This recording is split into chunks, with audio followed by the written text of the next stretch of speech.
Good morning, folks. This is Left and Right. It's July the 18th, and we have a new guest today, and his name is Tony Zore, and he is a disc jockey. Would that be the term on-air for you? personality, DJ. On-air personality at the local radio station, WMWV, and I just met Tony this morning. He was referred to me by a mutual friend, Bobby Sheehan, who is a local musician, and you went to college with Bobby, I understand? Yep, we went to the New England School of Communications together in Bangor, Maine. Yep. And Bobby was a former student of mine in my 8th grade U.S. history class, and I know his family. I had his siblings in school as well. So on the strength of Bobby's recommendation, I contacted Tony at the last minute yesterday when I got a call from the Gino had hurt his leg. I hope it's not too bad. I don't really know what, but he couldn't make it up the stairs. Studio is upstairs. And so we were going to cancel, but Tony agreed at the last minute, and so here we go. We had breakfast together, got to know him a little bit. Welcome. Thank you. Glad to be on. Yeah. Okay, so Tony is, I'm not sure we could say that he's on the left. He's a libertarian and a supporter of Rand Paul, and I don't know if you were also supported his father as well. Ron Paul, yep. Yeah, Big fan of Ron Paul.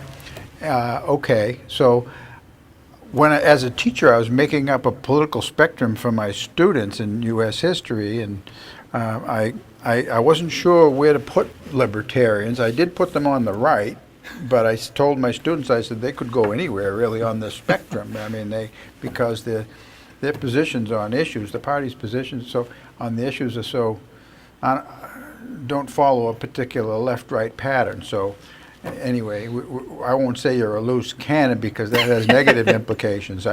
He's a smart guy and has a strong background in government and civics, and so I knew it would work today. And so let's get into it. Let's get right into it. Okay. Well, I guess we'll start with the Bill Edmonds, the producer, who is not here today, but left these for us as he usually does. These questions, which neither of us has seen. We'll start with this one. It's all right. It's a long question. Okay, you ready? I'm ready. All right. Following President Trump's news conference after meeting with Vladimir Putin in Helsinki, Senator John McCain wrote, quote, "Today's press conference in Helsinki was one of the most disgraceful performances by an American president in memory. The damage inflicted by President Trump's naivete, egotism, false equivalence, and sympathy for autocrats is difficult to calculate. President Trump proved not only unable but unwilling to stand up to Putin. He and Putin seemed to be speaking from the same script as the president made a conscious choice to defend a tyrant against the fair questions of a free press and to grant Putin an uncontested platform to spew propaganda and lies to the world." I get the feeling that McCain doesn't like President Trump very much, and I'm only halfway through the question here. Okay, coming close on the heels of President Trump's bombastic and erratic conduct towards our closest friends and allies in Brussels and Britain, today's press conference marks a recent low point in the history of the American presidency. No prior president has ever abased himself more abjectly before a tyrant. Not only did President Trump fail to speak the truth about an adversary, but speaking for America to the world, our president failed to defend all that makes us who we are, a republic of free people dedicated to the cause of liberty at home and abroad. Whew. Do you agree or disagree with McCain's assessment? I'll put it in front of you for reference. I think he's overblowing the issue. I think that certainly Trump has shown admiration for autocrats, or at least given them credible comments in the past, but I think the whole issue is being overblown. I do think this is yellow journalism in its finest. If you look at Trump's comments, I actually brought up the C-SPAN interview, and you could see the full press conference. It was a flippant comment made by a reality show president. He knows how to grab the press, say a thing that drives everybody crazy. But at the same time, if you look at Trump's policies, like, say, for example, in Ukraine, President Obama had the U.S. selling non-violent equipment to Ukraine to help them in their fight against Russia. Trump opened that up and started selling weapons to Ukraine. So, I mean, at the same time, he campaigned on the promise to get out of Syria. He kept us in Syria, and we're still in that mess. And I certainly don't think we should be in Syria. But if you look at the policies that Trump's been doing, I certainly wouldn't call him anti-Russian. But that's just my take on it. I do think John McCain tends to be triggered a little bit by the Russians. He's definitely more of a hawk when it comes to the area of defense.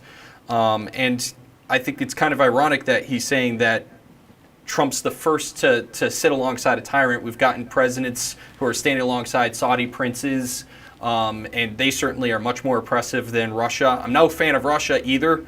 Putin's definitely a dictator, but I just think that he's blowing the whole thing out of proportion, and I think this is a case of that.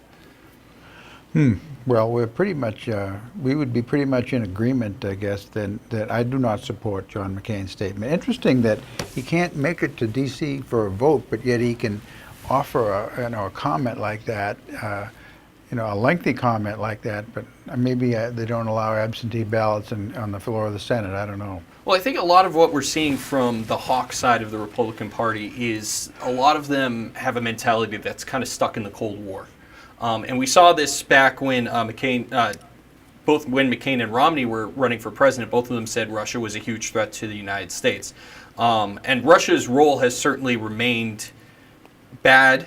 I'd say that they are being expansive under George Bush. We saw them invade South Ossetia. They invaded Georgia, the country, kept South Ossetia, and then they also invaded Ukraine in Crimea and eastern Ukraine. Yeah.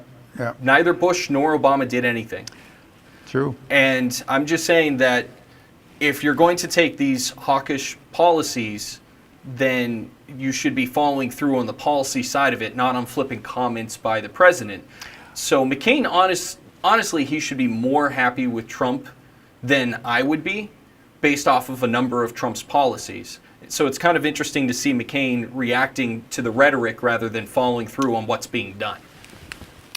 I would agree with you about the yellow journalism aspect of the media's response, mainstream media's response, and also in that I watch Fox News to at least between 6 and 7 for Bret Baier's show.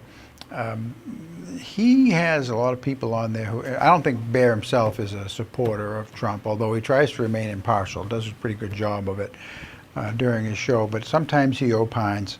And he did opine about this particular press conference, and he thought it was disgraceful. He very much disagreed, which is very much out of the ordinary for Baer to do that openly. But I sensed it, watching him. And also the people he has on regularly for guests, like Steve Hayes, who, had been a pretty classical conservative from in his position as editor of the Weekly Standard, is a never Trumper, always has been, and Bill Kristol, who I don't think he owns the magazine, but he has he probably is. I don't know what his role is, but he's still with him. A definite never Trumper, along with George Will, along with Jonah Goldberg of National Review, and they can't seem to. None of them can seem to grant Trump any slack, for he's done more for conservatives than any other president. I think he's outdone Reagan even for. Wow.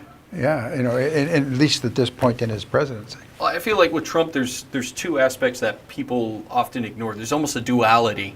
There's what he's saying over here, which is like a reality show aspect to the president, and he is a former reality show star. Yeah. And he knows how to grab headlines and say things that drive people crazy. And then there's what he's doing over here. And I've noticed, at least with the Trump presidency, that a lot of times when he says something, takes some sort of audible misstep, which drives, I think, people like Jonah Goldberg, who tends to be more of an intellectual, and he looks at what people are saying to kind of derive what he thinks about them. I think it drives that type of analysis crazy. because he is saying certain things on one side and then he's doing other things on another side, and that creates sort of a duality. I think the investigation into the Russian aspect is kind of a problem for Trump as well. Personally, I don't think he was working with them, but I think there's clear indications that obviously the Russians wanted him to win. And that's my opinion. And Putin said as much, I think. Putin said as much. Yeah. I think the Russians want to divide Americans as much as possible, and I think Trump certainly helps that end from their side of perspective. Yeah. And so I think that for them, it's a major win just because they're getting America's people to go crazy in all sorts of ways. And I think as long as Trump does that, he's going to be serving them not intentionally, but through an inadvertent method. Mm-hmm. I reluctantly voted for Donald Trump in 2016. However, looking back, I'm really glad I voted for him. And if present trends continue, I would vote for him more enthusiastically in 2020. I don't agree with everything he's doing. The biggest exception to, my biggest problem with him is spending, and he's cutting back on government regulations, which I applaud, but he's not really reducing the size of government and therefore the cost of government. And his deficit spending is almost as bad as what President Obama did. I mean, I think he's up around the $750 billion deficit for the first budget that he proposed. That Obama did, I think, $2 trillion deficits. But I mean, that's huge. That's the biggest single issue, biggest single liability, I think, for the United States government is a huge debt, which is growing exponentially now, well, not exponentially, but growing at a fast rate, with this kind of deficit spending year to year. And it's going to cripple him in implementing his other items on his agenda, because there's just not going to be the money to pay for it, including his defense buildup, which I think is a good thing. The best way to preserve peace is to prepare for war. I believe that as a rule of thumb, and Trump, I think, does too. One statement he made, I think it was in the press conference, maybe not, maybe an aside. He said, "I don't think Putin would have invaded Crimea had I been president." Now, I don't know. He did say, I'm going to bomb the you-know-what out of ISIS, and he did. And then he backed off. Good. ISIS militarily is not eliminated, but they don't have any territory anymore, thanks to not only Trump, but together with Putin and even Iran, helped in that area. But I think in the way he's handling North Korea is similar. I mean, he puts 3 battle groups around the Korean Peninsula, and then he starts negotiating. I think that's a good negotiating tactic, and it hasn't borne complete fruit yet. But I think he's made way more progress than any of his predecessors. I'm talking too much, so now I'll let you react. Well, I think it's really hard to say in terms of North Korea where we are, because it's too early. We're going to have to wait till this plays out. North Korea likes to placate presidents and say what they want to hear, and then it's that duality aspect where they're saying one thing and doing another. North Korea especially does that. To go back to the comment about Crimea, I disagree. Trump's saying that because he's Trump, and he likes to say those types of things. It's the best ever, it's the greatest ever. He does. When it comes to Crimea and Ukraine in particular, we have a former Russian puppet state that left because Russia was trying to pressure them into the Russian trade pact that they've been trying to build out of Russian puppet states, essentially trying to rebuild the Soviet Union only in more of a fascistic way. More of a fascist? I would say Russia has definitely gone fascist, in my opinion. But more than the Soviet Union? Well, the Soviet Union was hardcore Marxism. Yeah. So, I mean, it's still totalitarian, but you have different aspects of totalitarianism where the Soviet Union was more about the workers' plight and the class warfare. Russia today is more about this national national identity and using religion Which and is more nationalism, fascistic. which is fascist. Okay, all right. When you look at Ukraine and what happened with Ukraine, we didn't have assets in the country. When Crimea was invaded, when Eastern Ukraine was invaded, we didn't have so boots on the ground or any other. we don't have bases or anything. It's a former Russian state. Yeah. Okay. So I don't think the United States could have done anything to really prevent Crimea from being invaded. I mean, certainly there's the possibility that we could have maybe gone in with our military and been in direct confrontation with Russia, but I don't think Trump would have done that. So I think it's kind of a baseless comment to make. And again, you look at Georgia, the Georgian state. Bush is allegedly tougher on Russia than Trump is, at least according to the Hawks. Georgia got invaded. Their army got rolled over. Bush was trying to put them in NATO when that happened. He was making moves to try to make them a NATO state. He was. And he didn't do anything. I mean, the most he did was he moved some assets to some of their airports to say, back off, but there wasn't any boots on the ground. There wasn't any actual military intervention from the United States point. So I think it's a hard call. You never can tell what would have been. I doubt very much that Trump's presidency earlier would have prevented any moves from Russia. The areas that they've invaded, South Ossetia and eastern Ukraine and Crimea, they're all Russian ethnic. And if we look at Russia's expansionism, it's entirely geared towards ethnicity, which is like the early German expansion in World War II. It was all about reclaiming these lands that the German ethnic was around. So it's the same thing that's going on with Russia right now. So I agree. I would add to the things you mentioned about Trump's anti-Russia policies. I would add two. I mean, I agree with you about the ones you mentioned, and yes, he did give offensive weapons to Ukraine. He also has, Russia was lobbying to prevent fracturing and oil-producing, gas-producing technologies in the United States, lobbying, the Greens to, increase pressure, funding them even to do so, because the more oil and gas we produce, it's going to bring the market price down worldwide and also compete with Russia, and that's his biggest source of income. They don't really have much else.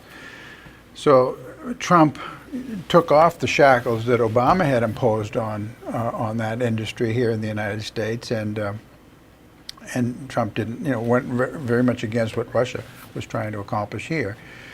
Also, he has. Oh gosh, there's one other thing I had in mind that I was going to mention. Oh well, okay. I mean, in the same vein, you have this. When he was talking to Merkel in Brussels, saying, you made this deal to build this pipeline, which is going to, put money in the pockets of Vladimir Putin, and so he tried to put the kibosh on that, only days before meeting with Putin. So I mean, he's, you can't really say that he's way more anti-Russian. It's in actual concrete policies than any of his predecessors had been. I hesitate to go too far either direction, just because I do think that we tend to simplify things as naturally how people do. Trump has been very open to dialogue with any country. I think Trump loves talking. Yeah. Something everybody on every side of the spectrum can agree on. Trump loves I think you're right about that. Talking. Yeah. Yes, he does. He loves making a show, and anytime he meets with North Korea or Russia, it's certainly a show. He can grab headlines. He gets his face in the news. That's something that Trump loves to do. So I think we can all agree that that's something that's kind of driving some of his actions. I have to agree strongly with his comments about NATO and the spending. I also have to agree with your comments earlier on the spending, except for the military aspect of things. And I think this is where NATO's almost in the post-Soviet age. A lot of people have debating what's the point of NATO anymore. NATO's kind of like terrorism. It's not big enough of a threat to really justify NATO. Especially with the organization of NATO. Perfect example, Libya was not a U.S. action. We were involved because England and France don't have a sufficient navy to actually launch their own operations in Libya. They literally do not have a navy big enough to launch aerial operations over a country. To give you a perspective of how much the United States is spending for other people's militaries across the globe, England and France, the former superpowers of the last century, were unable to launch a simple limited operation of aerial bombardment against Gaddafi. Without us. Carrier based, you mean? Without us. They just didn't have the navies or the supplies or anything to do that. The same thing if you actually do research on Germany's military, their tanks, massive problems with keeping them. They were actually running maneuvers over in Germany using broom handles for recently, very recently, several years ago. It's gotten better because of reports like that. But I think it just all points to show that the United States has a massive military spending budget that has been subsidizing these foreign militaries. Yeah. And I think it's to the detriment of not only the United States, but the free world in and of itself. And I think when you have that type of military, it makes you more likely to use that type of military when you really shouldn't be necessary. It really shouldn't be used. Syria is a perfect example. We have a puppet state of Russia, or not a puppet state, a dictator, which Russia is allied in. Their one naval base in that region is in Syria.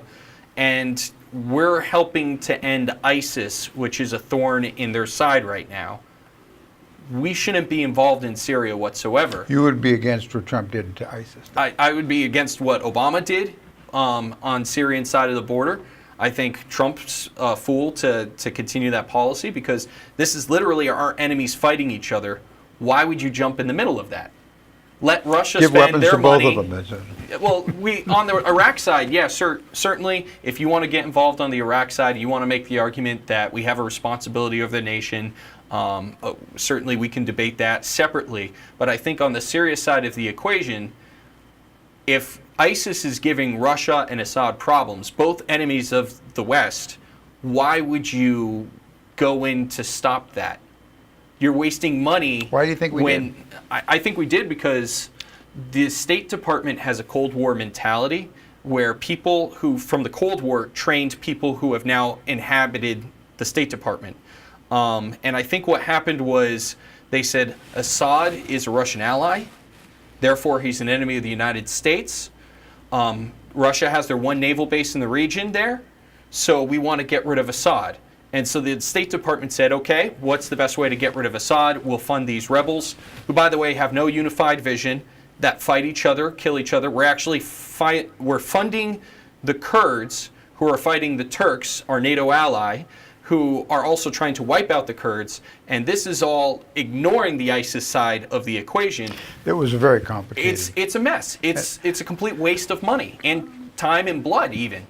I wrote a column once about how foolish it was to put boots on the ground in Syria to fight ISIS. And we kept fudging the numbers. I mean, we only have 50 advisors there, and then it turned out we had several hundred, and then, of course, we had all of our air assets as well. We controlled the skies. But, so we're allied with, Russians had boots on the ground there. We're allied with, for those purposes, we're allied with Bashar Assad's forces. We're also allied with the Iranian Revolutionary Guard against Sunni ISIS fighters, and Kurds are on our side, yet the Kurds, as you said, don't like the Turks, and the Iranians don't like the Kurds either, and Kurdistan, straddles the whole region, and they have nationalistic aspirations. It was so complicated. I mean, we did kill several Russians, I guess, in an airstrike. We did kill hundreds of Russians, I believe. Yes. Yes. And then the Russian government came back and said, oh, they're mercenaries. They aren't a part of us, right. Which is a standard Russian tactic. They've been doing the same thing in Ukraine when it they goes are, to in show fact. you what could have happened. I mean, that was what made me nervous, is that a wider conflict, because it was so complicated. Imagine being an American soldier. Okay, who am I supposed to fight? It's yeah. well, mark my words, and I'm going to say this prediction. prediction: in the next 10 years, Turkey's going to be one of the biggest problems in the Middle East. I'm with you on that, too. Turkey has been reprinting maps of their country that show bigger, larger swaths of land that aren't in their territory, and they're claiming that that's Turkish. They're talking about the Ottoman Empire and the return of the Ottoman Empire. They've instilled a dictator into their country who now has direct control over their academic system. He appoints every single college director. He made himself the person that appoints all the people that head up the colleges and the schools. He arrested all the police officers and military people that don't agree with him. So Turkey's going to be a huge problem. But again, that's another reason why we shouldn't be involved in that conflict, because Syria, if we get out, Turkey's going to be pitted against Syria. And if we get out, get out of the way, just let Turkey pit against Syria. That puts Russia against Turkey. It means Russia's going to be wasting all that money backing up Assad, who's not popular in his own country. They're going to be wasting money trying to oppose Turkey and Turkish expansion. The United States doesn't have to spend a dime, and we've already balanced our enemies against each other in that region. And it makes the United States a safer place because everybody's thinking about us less. I would agree with you that Turkey is a major, potentially a major problem for the United States, and if President Trump's continuing, but mostly for this reason. Well, for two reasons. One, ISIS called itself a caliphate, and their leader called himself the caliph. There hasn't been a caliph for nearly a century since the Ottoman Empire collapsed at the end of World War I. And Erdogan, I believe, wants to become the new caliph. And that bodes ill for any of us who are aware of what radical Islam is capable of. In Islam itself, the classic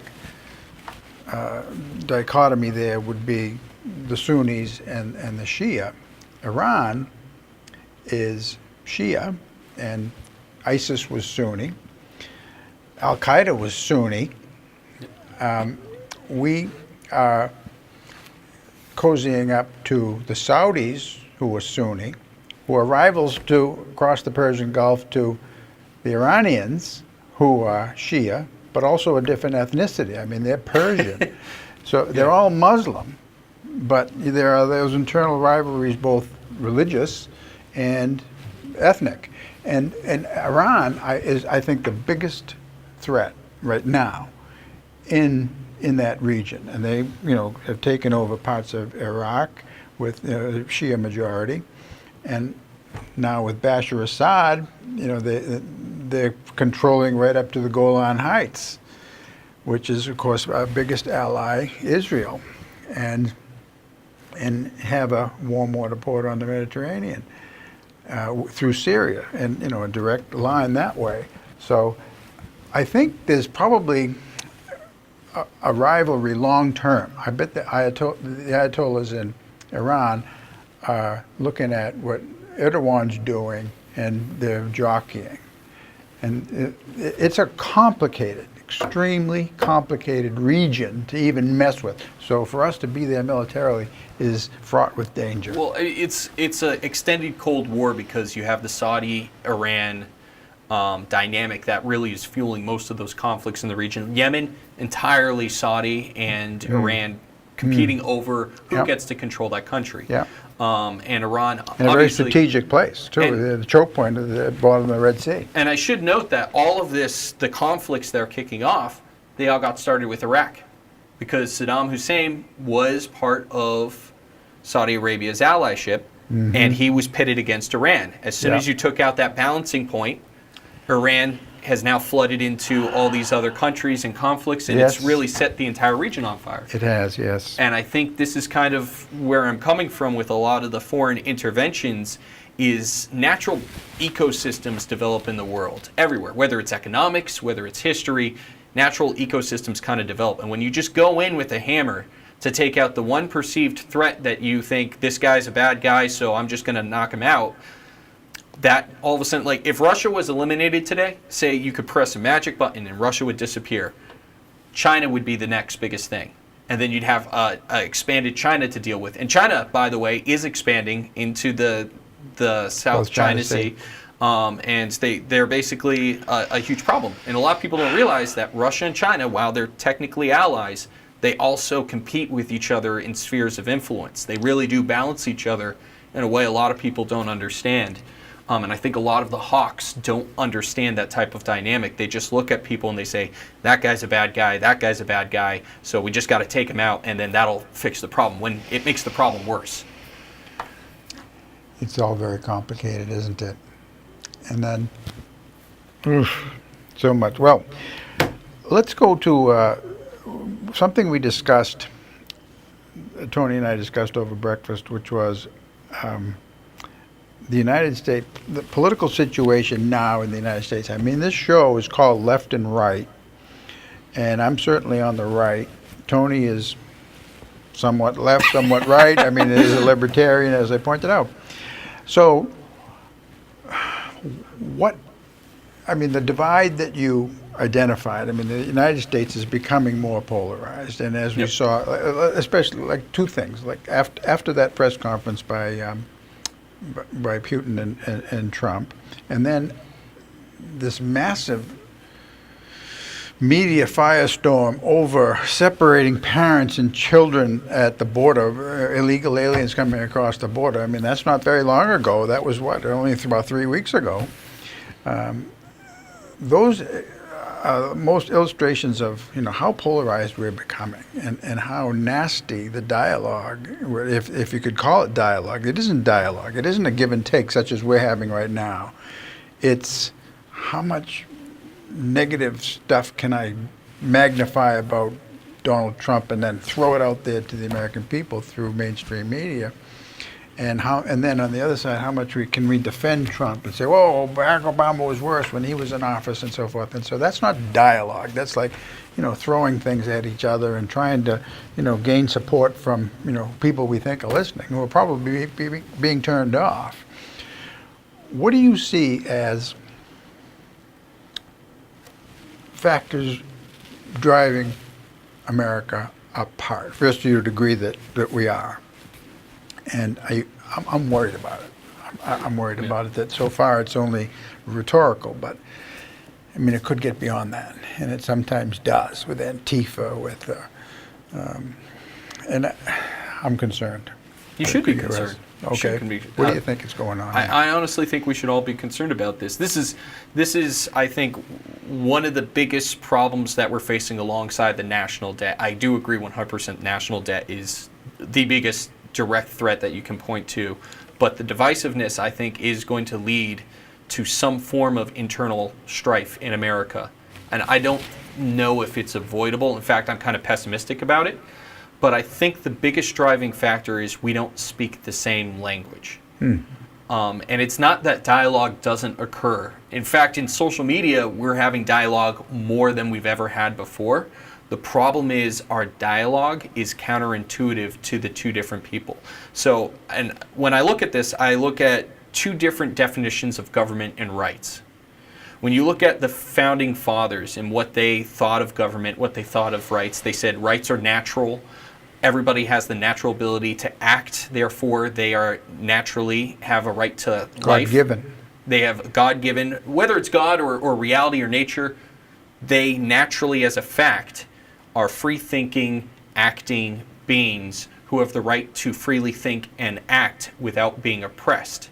And all the rights that the Founding Fathers wrote up in the Declaration of Independence, and they're writing Sam Adams and the Rights of Man and all these different things, it's all based off the idea that you are a free person and you can act without oppression. So that's one half.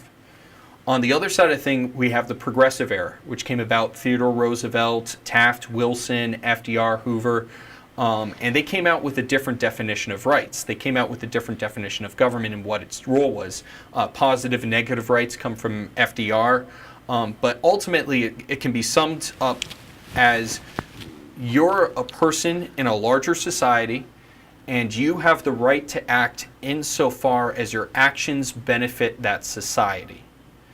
And I think the Affordable Care Act is a perfect example of this when we hear people saying, oh, you have a right to health care.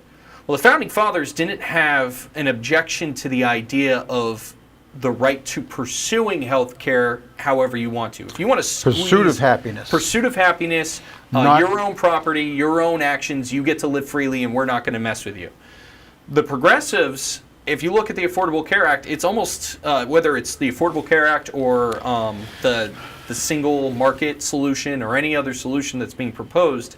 Medicare for all. Medicare for all. It says the government has approved these plans. Outside of that, if you pursue any plans outside of that, even if you think that's what's best for you, we're going to fine you and punish you for it because your right only goes as far as it benefits society. And that's a fundamental way, as if you look at the Second Amendment and the debates that we're having about the Second Amendment, it's you have a right to own guns, sure, but only so far as it benefits society.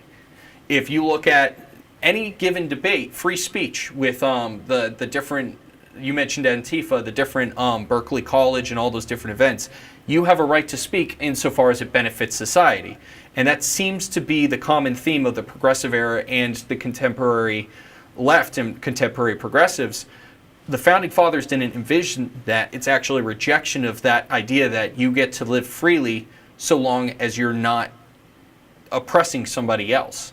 And that means you get to do things that are detrimental to your health. You get to do things that are detrimental to society, arguably, like having beliefs that are detrimental to society. The entire point of free speech is so that you can advocate things that other people disagree with. So free speech without that concept where you say you only have free speech so long as it's good for society.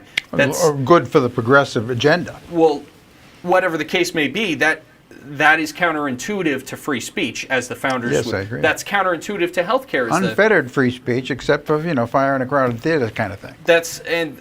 In Fire in the Crowded Theater, the example is not a case of speech so much as an action. You're not communicating an idea when you say fire in a crowded space. Point. Yeah. You're making an action that you know is panicking Gonna people. be disruptive, and yeah. it's being disruptive. That's an action Yeah. rather than Okay, good communicating point. an idea. I hadn't heard that particular angle to it before. A good one. So this is, I think, ultimately what's driving the division is this philosophic divide where we have two different philosophies that are competing for America's soul. Okay, so where in this comes the U.S. Constitution? The U.S. Constitution, obviously built by the founders to limit government. If you actually look at the Constitution, it was designed knowing that we were going to have democratic means. And here's where the big separation, I think, occurs on the U.S. Constitution, where the progressives basically said, well, we got rid of the king, and that was great. And they love the Founding Fathers for getting rid of the kings. Progressives in 1789? Well, I'm going back to the progressive era. When I say progressives, I go back to all right. Theodore So you're Roosevelt, going Wilson. going back about 125 years. Yeah, about a century and a quarter. Yeah. And they said, it's great. The Founding Fathers had their own set of challenges. They got rid of the king, and that's good. They were good in that place.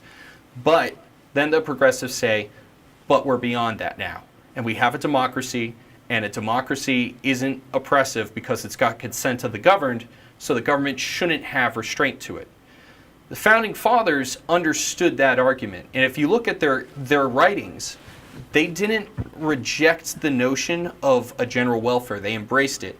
But they said it knowing, they set up the Constitution knowing that was in place. The general welfare from the preamble you're talking about now. Well, not just in the preamble. It's actually in Article 1, Section 8. General welfare is mentioned in the role of Congress as well. Okay. And that's in what they're allowed to spend on and everything. But when they set these things up, and the Article 1, Section 8 and all that in the Constitution, they set it up knowing that there was a democratic process, but rejecting the idea that even a democratic process gives such a thing as a common will. I think they rejected the idea of a common will in its entirety, and they saw the government and people as just that, individuals populating all these different institutions. And that's why you have an overwhelming majority that's required for amendments to the Constitution, because there is no such thing as a common will, so you have to get a large number of individuals to at least agree with it. And outside of that, it arrests or stops the government from taking action. Let me ask you about, right now we've had Justice Kennedy retired, we have Judge Kavanaugh's been appointed by President Trump, and now Democrats are gearing up to prevent him from being ratified. So the biggest issue brought up so far, and probably will continue, would be that of Roe v. Wade, 1973 decision, which I think was bad law, was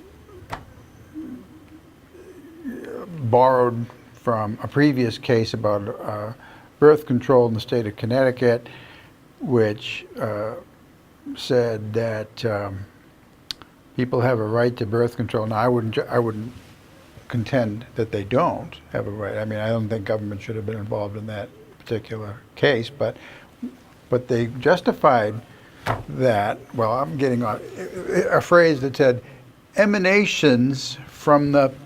They said there's a right to privacy. Well, privacy is not mentioned in the Constitution or the Bill of Rights, and so it's implied in the Fourth Amendment. Okay, and they said emanations from the penumbra of the right to privacy in the Fourth Amendment. Well, and that there's a constitutional right to abortion, therefore states can't legislate against it, which is essentially what Roe v. Wade is. I think it violates the 10th Amendment, violates the 9th Amendment, and yet progressives, today's progressives, are willing to put all their political capital to defend that. I think it really boils down to, well, let me just say on the right to privacy, we do have a natural right to privacy. Natural. A natural right. Every right that you have is natural, and it's a question of whether or not the government recognizes that right. Okay, so the concept of natural rights. You do. That's my perspective. Okay. You do have natural right to privacy. The Fourth Amendment was designed to recognize and protect that. I think the Ninth Amendment was designed to recognize and protect that. And I should preamble my answer with the saying that I kind of disagree with libertarians. I personally am a pro-life person. Libertarian Party and the Libertarians are pro-abortion. And I think what it really boils down to, at least on the Libertarian side, and I think nationally as well, is on the Libertarian side is the question, does the government have the right to define life? My response to that would be the government's primary role, if anything, is to protect our fundamental rights, life, liberty, property, happiness, John Locke, Jefferson. If the government is supposed to have a fundamental role in defending life, the government has to be able to define life and then protect it. And that, I think, is the big snare of abortion, is that one side, as of today, doesn't want to define life. The other side says this is life and we're going to protect it. I think if pro-abortion advocates really want to make ground on their thing, because pro-life side demographically has been making grounds in last several years. I think if the pro-abortion side wants to make grounds or change the dynamic, they have to come up with an actual definition of human life and then say abortion is okay up to this definition. And that could be the heartbeat, it could be the brain activity. It has to be something, though, to say, after this point, this is a life and the government's job is to protect it. And I think that's the big challenge of the debate is where does it start? And that's what's going to define the debate in any solution. We happened to debate that and with Mark Garang was sitting in your chair 2 weeks ago. And he said, you know, well, when does life begin?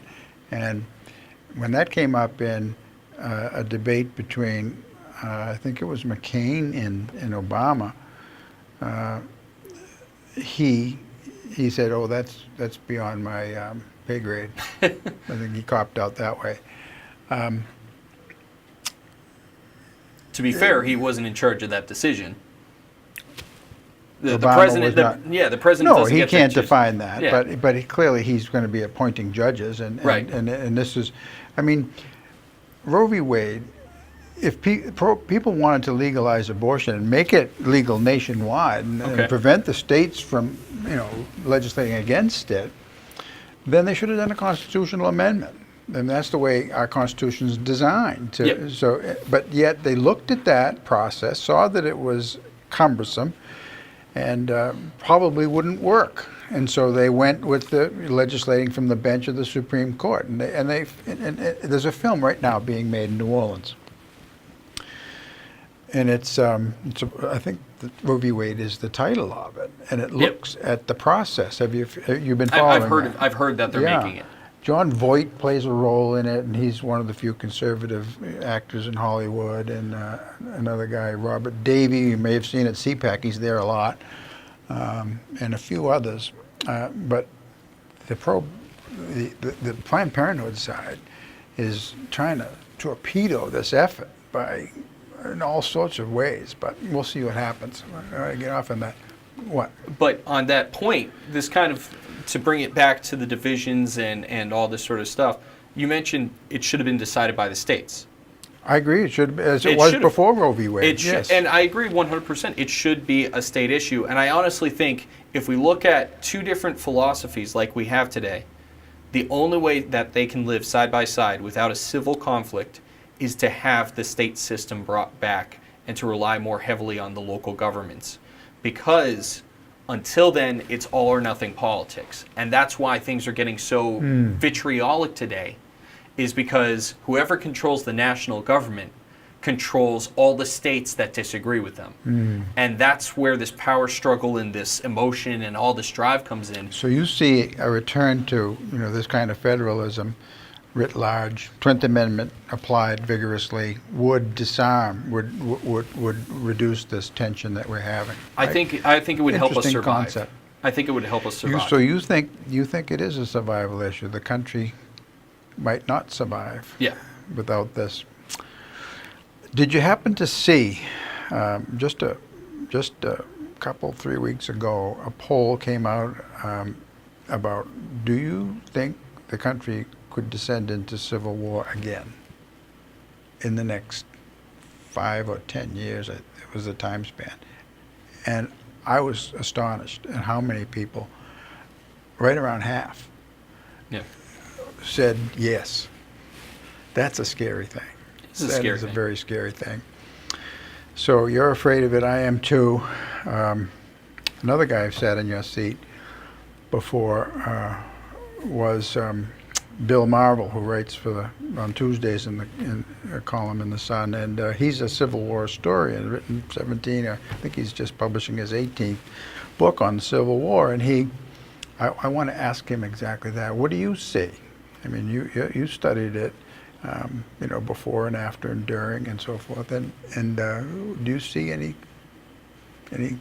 How do you feel about this? Do you think this is overblown, or is there a real problem? And but I do. I sense it. And it scares me. It scares me a lot. I look at history and politics a lot from the philosophy end. And for me, the biggest challenge is, like I said, the duality where we have two different definitions of rights and everything like that. And let's say we don't solve this, we don't go down to the state level, or we don't have a national consensus where we agree on the government. What happens then? Well, we saw with the Tea Party, we saw people blaming the politicians. And then we saw with the Occupy movement, people blaming the lobbyists. But the lobbyists and the politicians are representatives. They represent vying interests in the government. Represent what interests? Vying interest. They vie against? Well, different people, like say, for example, people like to point to Congress's approval rating. It's a perfect example. People point to Congress's approval rating. They say it's abysmal. Obviously, Congress doesn't represent us. Look at how horrible everything in Washington is. Get money out of politics. Get lobbyists out of politics. Congress has an abysmal approval rating, I admit. Individual congressional figures, our representatives, don't. And the reason why isn't because Congress is populated by people that represent lobbyists or represent big financial people. They represent us. They honestly do. John McCain is in his position because the people of his state love him. Chuck Schumer is in his position as a senator from New York because people of New York love Chuck Schumer. As a libertarian, that's hard to understand, but I think it's true. It's hard to understand, but it's true. And ultimately, the reason why people hate Congress has nothing to do with the lobbyists or the politicians or the money. It has to do with us and our neighbors. And when you understand that dynamic, what you realize is that all the blaming of the politicians and all the lobbyists, it's scapegoating. And eventually people are going to wake up, and instead of attacking Republican congressionals at a baseball game or attacking Rand Paul in his yard or attacking any given scapegoat, they're going to start blaming their neighbors. And that's when you have bloody Kansas. And that, I think, is where we're heading if we don't return to a smaller dynamic where Chuck Schumer does have consensus behind him in New York. So why not give the people of New York the ability to control their government to the best of their ability without having Donald Trump telling them how to live? And that's where I think the states have a huge advantage, and why we as a country survived so long with slavery, despite the fact that it was such a fundamental divide. I think the state system didn't cause slavery to be a problem. It made slavery less of a problem than it would have been. You just reminded me of something. This is from show prep I did.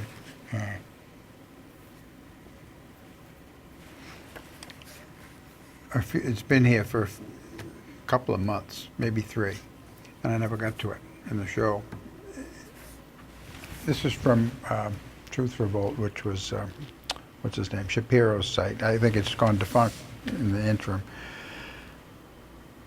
I'll just quote from what they reported. To shouts of fascism, Nazis, a group of college Republicans at Fordham University were told to get out of a coffee shop because their Make America Great Again hats were a violation of the safe space policy at the school. So you couldn't even wear a hat with a political slogan that was the slogan of the president, the sitting president of the United States, without being kicked out of this coffee shop. And then we have Sarah Huckabee Sanders was forced out of a restaurant, and then a second restaurant when people followed her and pushed her out. And we have the Department of Human Services, Homeland Security Secretary, also similar thing happened to her, and then someone else as well. Another cabinet officer, I forget who now. This kind of thing is so far it's gone from, it's beyond rhetoric. They're actually, forcing people with the threat of violence behind it, I would think, out. And it's concerning. It's concerning, and it's in colleges. You had, what's his name from Harvard? His name escapes me now. Was at a college in Vermont, and was shouted down. Wasn't allowed to speak. Charles Murray. He's a conservative, one of the few left at Harvard on the faculty, and sponsored by another woman from it wasn't university. It was a private, fairly elite private college in Vermont, which the name will come to me soon. Anyway, not only was he shouted down, not allowed to deliver his message, but also he was jostled, and he and the woman at that college who sponsored him and invited him there suffered a concussion. So there was violence there. And it was against it because of his ideas conflicted with them. So these are the first stirrings of what could escalate into, real serious violence. And I think that the big difference is the scapegoating, where now they're... We got 5 minutes left? Boy, okay. Things have really... Go ahead. The scapegoating, where you're pointing at individual lobbyists and politicians, that makes it a much smaller problem. It's just the fat cats, so go after them. The big problem emerges in a country like ours when it starts being your neighbors instead. And I think that's the big teetering point that America will be facing unless we do something about it. And I think the best way to do something about it is to allow state governments to, if a state wants to have a single healthcare system or regulate guns or do whatever it wants, the state government should be able to do that sort of stuff, and the national government should butt out of it. I'm with you. I think it's the only solution. This is a much shorter question compared to the first one you had there. We got 5 minutes left. Let's do it. What do you think the biggest issue currently facing the Mount Washington Valley is? That is a loaded question. I'm not a big fan of the rising taxes, which have been skyrocketing. Property taxes? Yeah. Okay. that have been kind of skyrocketing. I don't know if that would be the biggest issue, but certainly the biggest of my concern. I do think most people in the Mount Washington Valley, I think, look at the valley and they see a developing community. And I think there's a dynamic of, well, we want to preserve the natural environment that we're in. At the same time, we don't want to stay settled. We have all these new developments that are occurring. And I think the ultimate core of what the Mount Washington Valley needs to decide is, what do they want the community look like in 10 to 20 years? Because it's definitely going to change in the next 10 to 20 years to be a lot bigger than it's going to be. How much of that change is going to come? I think that's the biggest challenge. Like a master plan. Do you have such a thing? I don't On this believe side in of the master border? plans. No? I mean, if you want to ask for my solution or whatever, I just say let the market do whatever. I'm not a big fan of the sign ordinances. I think the sign ordinances have been oppressive to a lot of shop leaders. But again, I'm a libertarian, so I don't think government should be handling these things. Well, okay, so the people have to decide with some kind of a fairly long-term policy, to arrive at some kind of a compromise between development and preservation of natural scenic areas and Yeah. water and so forth. So, but if that's not a master plan, then what is? What is it? Well, I think a lot of the conservation groups have a great solution where they're buying up property. Land trusts and such? Land trusts and such. They're protecting property okay, from yeah, development. Yeah. I think organizations like the Backcountry Alliance are doing a great job in not only preserving the wildlands, but also making it so that people can ski in them in a Okay. natural setting. Okay. So I do think whatever direction you want to go, whether All right. it's urbanization or natural preservation, Not ordinances, but private initiatives there's like a land private trust. initiatives All that I right. think will That's be a the good best way answer. to handle it. Okay, good. Well, I don't live in the Mount Washington Valley. I live in Maine, another state entirely, and it's. But I do come over here a lot, and it's. What is the biggest problem? I would say, lack of industry, really. There's not. Unless you become open a small business somewhere, it's hard to make a living. Because it's retail and it's tourism, which tend to be low-paying. So you have a kind of polarization. There's not a lot to keep people here, young people here, and so they tend to move away and maybe come back when they retire or something, But again, so you have an aging population. You have I think, inviting industry, non-polluting kinds of industry that might make it, but What type of industry? well, I'm not sure. Let's take 1 minute. I'll Poland Spring. Now, aside from the issue of Loaded, how much going do you? straight to the loaded gun. It is, but it's non-polluting at least, and it's. So, I mean, it would have only been 50 jobs, and let's say they could arrive at a compromise. We're going to charge you this much for the water that you're pumping out of the ground, and you have to stop when anyone's wells, go down below a certain level, and that's a big question that has to be resolved. But but yet, they're a multinational corporation. It's Nestle, and we're against them just on that basis. It's an anti-corporate kind of mentality that goes along with people who want to prevent development. That kind of thinking, I think, has to be abated. But we haven't got a lot of time. We've got less than a minute left. So it's been great. I mean, it really flew by. I mean, when he put up his 5 minutes up there in the window, I said, "Holy smokes!"